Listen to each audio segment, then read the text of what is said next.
अस्सलाम वालेकुम दोस्तों, उम्मीद करता हूँ खैरियत से होंगे। फॉर्म का स्टॉक आ चुका है, दिखाओ भाइयों को नीचे।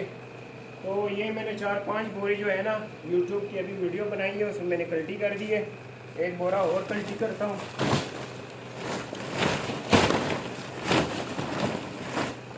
ठीक है, बाकी स्टॉक इसका ये अवेलेबल है। तो जितना भी स्टॉक चाहिए आप लोगों को मिलेगा।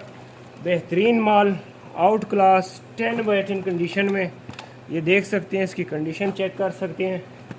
ठीक है, जिस भाई को चाहिए सिर्फ एक मैसेज करें, इंशाल्लाह माल आप तक पहुंच जाएगा। ठीक है, सोल चेक करें, इसकी बेहतरीन माल है। जिस भाई को चाहिए, डिलीवरी ऑल पाकिस्तान है, पेमेंट हमारी एडवांस है। ठीक है,